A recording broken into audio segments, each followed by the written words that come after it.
Ok, vamos a hablar un repaso, como les decía. Bueno, aquí la parte cuando se estudia el cuerpo humano se estudia desde la parte anatómica o la parte fisiológica.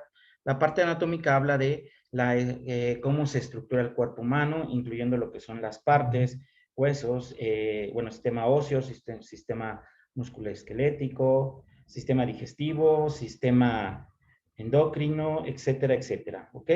Sin en cambio, está la parte fisiológica, que es la que compete esta materia, y aquí habla de cómo funciona el cuerpo, cómo funcionan estos sistemas, cómo se logra una homeostasis en estos sistemas para que el cuerpo trabaje correctamente y evitar que el cuerpo se enferme.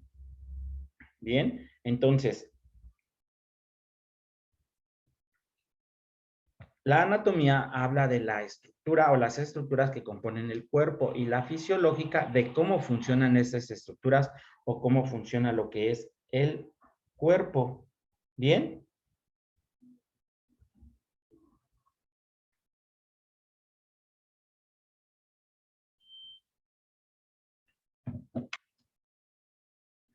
La parte tanto anatómica o fisiológica habla de lo que es embriología, lo que es histología, neurofisiología, endocrinología, fisiología cardiovascular, inmunología, fisiología respiratoria, fisiología renal, fisiología del ejercicio y fisiopatología. Bien, entonces todo esto forma parte de nuestro organismo, y cada uno se enfoca a lo que es una parte específica del cuerpo. Por ejemplo, lo que es la parte de fisiología cardiovascular se encarga de lo que hablamos del sistema cardiovascular, de cómo funciona el corazón, cómo funcionan vasos y venas, o en este caso arterias y venas. Bien, lo que es la parte de inmunología habla del sistema inmunológico, de lo que hace el cuerpo para mantener un equilibrio y sobre todo para elevar lo que es el sistema inmunológico y pues evitar que nos estemos enfermando. Y pues bueno, lo que es la parte de embriología es la rama de la biología que se encarga de estudiar la morfogénesis, el desarrollo embrionario y nervioso desde la gametogénesis hasta el momento del nacimiento de los seres vivos. La parte fisiológica o fisiología respiratoria pues se encarga de cómo funciona nuestro sistema respiratorio y cómo puede afectar o no el que funcione o no correctamente, y así sucesivamente. Entonces, cada parte del cuerpo es importante porque cada uno habla de lo que compete en cuanto a cada sistema, de cómo ayuda a lograr un equilibrio a nivel fisiológico y sobre todo homeostático. Entonces, cada uno es importante para que todo nuestro cuerpo trabaje correctamente.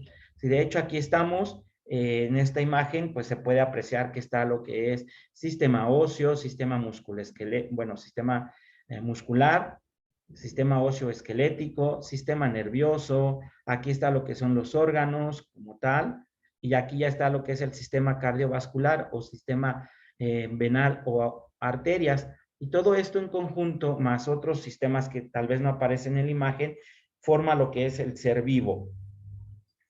¿Bien? ¿Se acuerdan que hablábamos de lo que es anteriormente los niveles de organización de todo ser vivo? Que este se compone de átomos. Estos átomos son, por ejemplo, el carbono, un átomo de carbono, un átomo de hidrógeno, oxígeno, nitrógeno, etcétera, etcétera. Y la unión de dos o más átomos formaba una molécula. Por ejemplo, la molécula de ADN o DNA. Y lo que eran estas moléculas en conjunto me iban a formar lo que vendría siendo una célula, ¿sí? Y bueno, varias células que tienen las mismas características y las mismas funciones me iban a formar un tejido, llámese cualquier tipo de tejido, y el conjunto de varios tejidos me iba a formar un órgano como tal. Posteriormente, ese órgano o el conjunto de ese órganos de ese órganos y esos tejidos me iba a formar un sistema, y ese sistema, pues, o el conjunto de varios aparatos o sistemas me iba a formar lo que es el ser humano o el cuerpo humano. Nuestro cuerpo está compuesto de un 96% de su masa corporal de oxígeno, carbono, hidrógeno y nitrógeno, lo que se conoce como el mentado chon, que se compone de carbono, hidrógeno, oxígeno y nitrógeno. Entonces, alrededor del 96% de la masa corporal está compuesto de estos átomos. Bien, y de hecho muchos otros elementos, pero los principales son el carbono, el oxígeno, el hidrógeno y el nitrógeno. Y elementos en menores concentraciones, pues está lo que es calcio, fósforo, potasio, azufre, sodio, cloro, magnesio, hierro o los oligoelementos. Bien, que viene siendo aluminio, boro, cromo, cobalto, etcétera. Bien, todo esto contiene nuestro sistema en general o nuestro organismo como tal. Por eso es muy importante que el paciente no solo hay que enfocarnos en la cuestión de vitaminas, sino creo que lo que son minerales también es importante. En muchas ocasiones cuando se siente cansado el paciente o se siente débil, dicen, le faltan vitaminas, pero tenemos que hacer químicas sanguíneas para ver si realmente es la parte de vitaminas o la parte de minerales lo que esté en deficiencia y por eso el paciente se siente de esa manera. Ahora, cada elemento está compuesto por unidades pequeñas denominadas átomos. Los átomos, como decíamos, pues están formados por un núcleo que contiene protones y neutrones, más electrones que giran alrededor del núcleo en regiones denominadas capas de electrones. Ahora, el número de protones viene siendo el número atómico. Este distingue los átomos de un elemento de los otros elementos. Y el número de masa de un átomo es la suma de sus protones y neutrones. Bien, recordemos que la parte de protones pues son positivos, los neutrones no tienen carga y los electrones son negativos. Bien.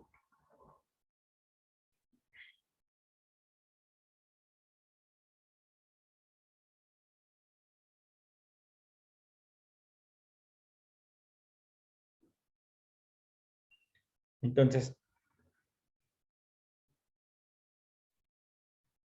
confirmando, les comento, lo que son los protones tienen carga positiva y los neutrones, pues bueno, no tienen carga eléctrica como tal. Y lo que son los electrones, pues bueno, tienen una carga negativa. Bien. Ahora, cuando dos o más átomos comparten electrones, la combinación resultante se denomina una molécula. Podemos ver que aquí hay una molécula de oxígeno.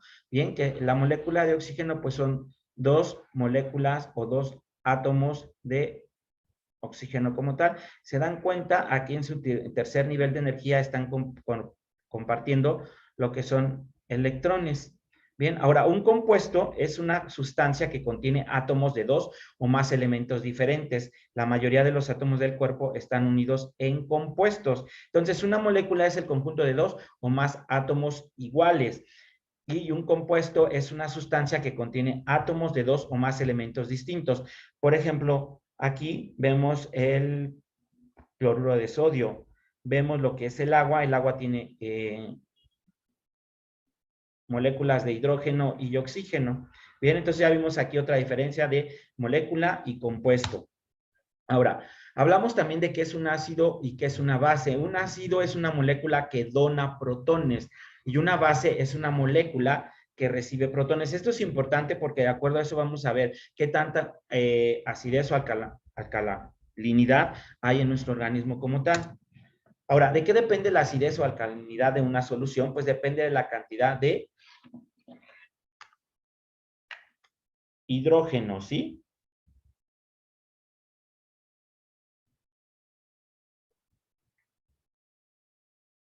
Depende de la calidad de iones de hidrógeno.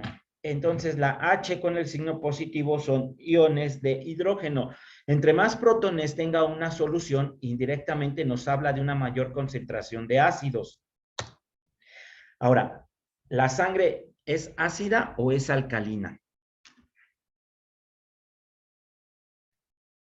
Bien, la sangre es neutra, inclinándose hacia la alcalinidad. Tiene un pH de 7.35 a 7.45, entonces es neutral, no hay una cuestión acidez o alcalinidad en la sangre. Sin en cambio, este pH se inclina un poco más a la cuestión alcalina. Ahora, ¿qué es el pH? El pH en el logaritmo negativo de la concentración de iones de hidrógeno en una solución. Es las concentraciones de iones de hidrógeno en sangre son tan pequeñas que mediante el logaritmo se da lugar a una escala mucho más sencilla de entender. Por ejemplo, aquí está lo que es la escala de pH, ¿sí? El pH debe de estar en 7, que es neutral. Ya si el pH viene siendo de 1 a 6.9, entonces viene siendo una cuestión ácida. Si el pH es mayor a 7 y a 14, su alcalinidad incrementa, entonces viene siendo una sustancia alcalina. Ahora, también hablábamos de lo que es la célula, que están las células procarióticas o las células procariontes y eucariontes. Las procariontes pues son las que no tienen un núcleo bien definido como las eucariontes. Aquí podemos ver la imagen de una célula animal, la cual tiene todos sus orgánulos, por ejemplo el núcleo, que en el núcleo se encuentra lo que es el material genético en forma de cromosomas. También viene lo que es el citoplasma, que es el material de la célula. ¿Sí? Si podemos ver, aquí está el citoplasma, que es el material de la célula como tal. Está la membrana celular o plasmática, que es esta zona que me recubre la célula. Hablábamos de membrana plasmática, la cual es una bicapa fosfolípida. Bien, que esta bicapa o esta capa de membrana celular o plasmática me divide o me protege a la célula del medio externo. Bien, aparte los orgánulos también tienen una membrana plasmática. Esta membrana plasmática a nivel celular evita que entren sustancias que no necesita la célula y, en este caso, proteínas, y también ayuda a que no salgan lo que son la parte del citoplasma de la célula interna. Aparte, divide lo que es el líquido extracelular del líquido intracelular. Entonces, si esta capa se destruyera, la célula moriría, no existiera la célula como tal. Viene lo que es el nucleolo, que es una máquina de ARN, ácido ribonucleico. Vienen los ribosomas, que es la maquinaria de las proteínas. ¿Sí? Viene lo que es el aparato de Golgi, que prepara las proteínas para salir. El retículo endoplasmático transporta el material interno, ¿sí?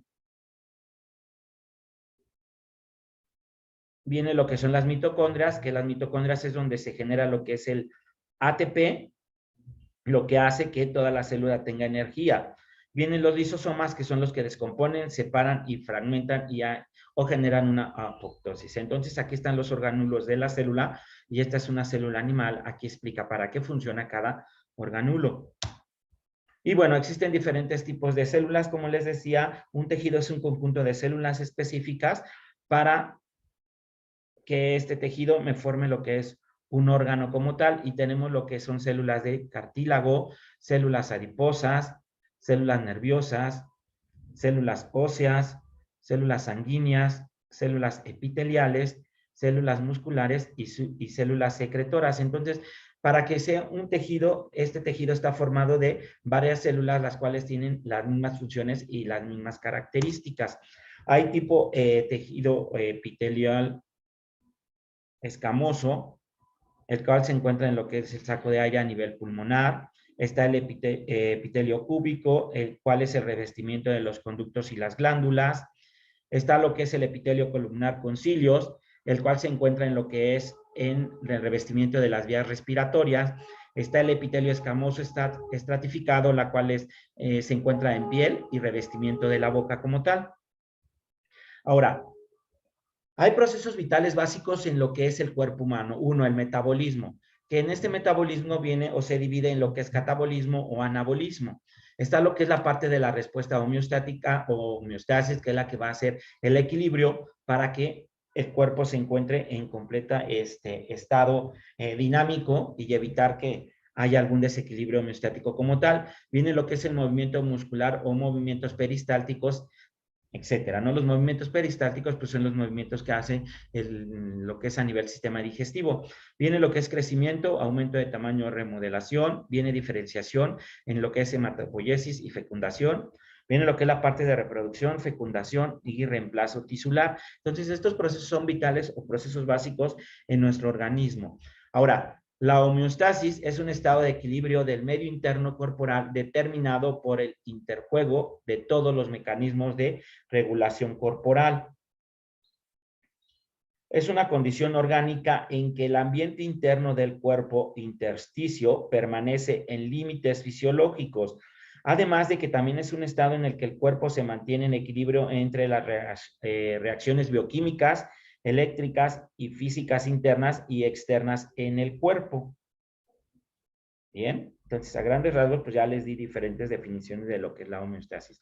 Entonces, nuestro cuerpo siempre está en forma dinámica, nunca se mantiene estático, siempre está dinámico, que quiere decir que está en movimiento. Ahora, tanto condiciones internas como condiciones externas van a ayudarnos a regular o que se genere una homeostasis o regular esta homeostasis en nuestro sistema. Bien, el sistema nervioso y el sistema endocrino son en su mayoría los que implementan medidas correctivas para poder mantener esta homeostasis. ¿Por qué? Porque cuando llega a haber una cuestión de desequilibrio, pues inmediatamente se manda una señal ya sea al sistema nervioso o al sistema endocrino para generar un neurotransmisor o una hormona para poder hacer el equilibrio a nivel del órgano diana que se está o alterado o en deficiencia. Existe lo que son los sistemas de retroalimentación, tanto positiva como negativa. Ahora, estos sistemas de retroalimentación positiva o negativa son los que nos van a ayudar para lo que les decía, mantener lo que es el equilibrio homeostático, ya que en lo que es la retroalimentación negativa tiende a mantener condiciones que requieren monitorización constante y ajustes para mantener el cuerpo en límites fisiológicos. De hecho, la mayoría de los sistemas de retroalimentación corporales son negativos. Por ejemplo, los niveles de glucosa sérica o control de temperatura corporal. Entonces, estos sistemas de retroalimentación nos van a ayudar tanto positivamente y sistemas de retroalimentación negativa para poder lograr o mantener lo que es la homeostasis en nuestro sistema. Bien, por ejemplo, los sistemas de retroalimentación positiva van a intensificar o refuerzan la condición inicial y los sistemas de retroalimentación negativa van a revertir o revierten la condición inicial con la que se mantenía. De hecho, aquí tenemos lo que es un ejemplo de sistema de retroalimentación.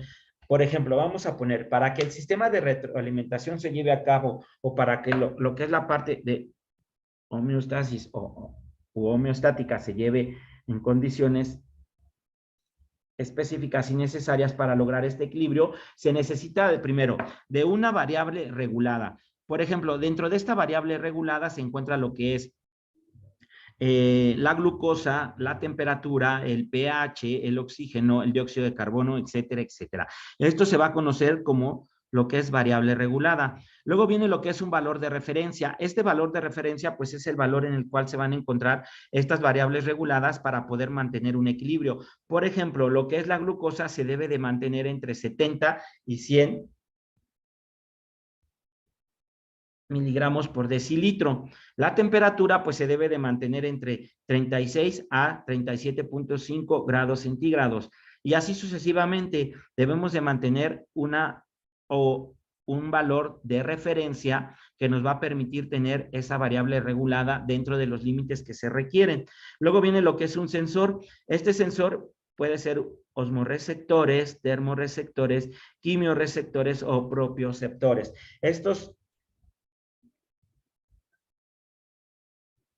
Lo que es este sensor, pues es el que va a estar haciendo un efecto como tal para poder equilibrar esa variable o ese valor de referencia. Viene lo que es el centro de integración, por ejemplo, el hipotálamo, ¿no? Y viene lo que son los efectores. Los efectores viene el órgano donde se va a llevar a cabo esa cuestión que me va a ayudar a regular ese valor de referencia. Y, por ejemplo, en los efectores tenemos lo que es el hígado, lo que es la piel, etcétera.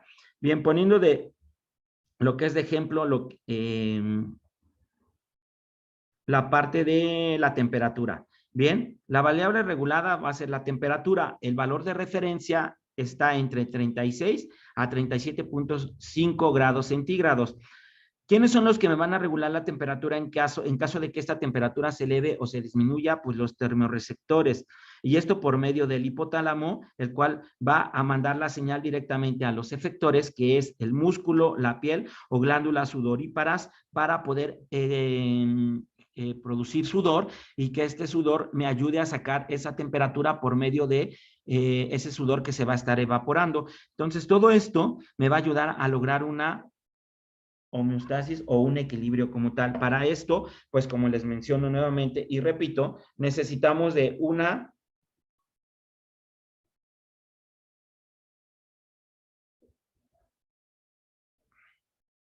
variable regulada, de un valor de referencia, de un sensor, de un centro de integración y de un efector. El valor de referencia me va a mandar a lo que es el centro de integración esa información que requiero de acuerdo a la variable regulada, para que en caso de que esta variable regulada se encuentre en elevada o disminuida, pues en automático el efector va a estar haciendo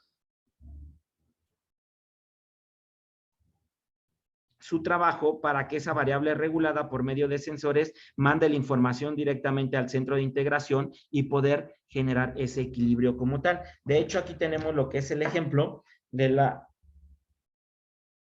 presión arterial.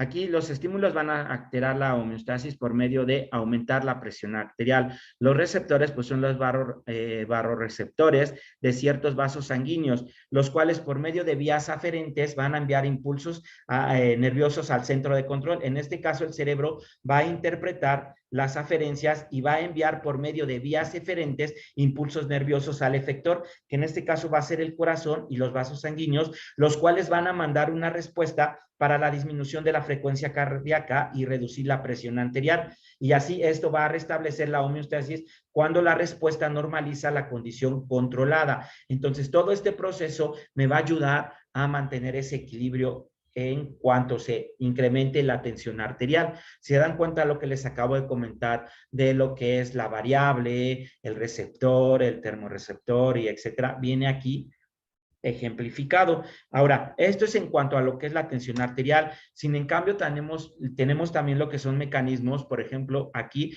de producción de leche. Cuando el niño succiona, se envía un mensaje directamente al cerebro. El mensaje va a estimular la liberación de dos tipos de sustancias químicas u hormonas. Una de las hormonas estimula la producción de la leche y la otra va a favorecer la salida de esta. Ahora, la producción de la leche será de manera adecuada siempre que el niño succione con frecuencia. Es por eso que en este caso le dicen a la mamá que debe de estar pegando al bebé para que éste esté succionando y se haga un mecanismo de producción de leche.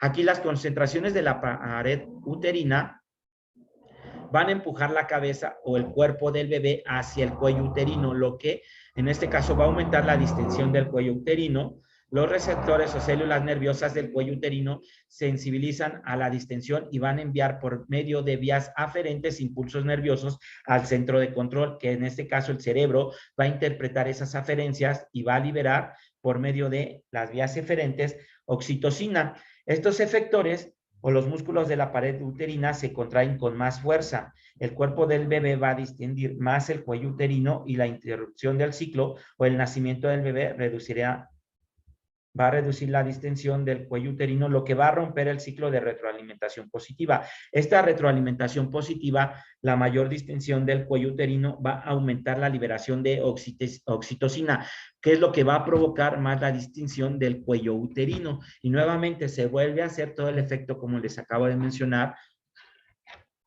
para que se lleve a cabo este equilibrio. Que pues para todo esto va a necesitar de lo que son variables reguladas, valor de referencia, los sensores, centro de integración y los efectores. Bien, ahora, si esto no se lleva adecuado correctamente, pues va a generar un trastorno y este trastorno va a generar cualquier anomalía de la estructura o la función y esto me va a producir una enfermedad. En término más específico, designa una afección caracterizada por una serie de signos y síntomas. Bien, pues bueno, no sé si queda alguna duda, algo por el estilo. Es breve el resumen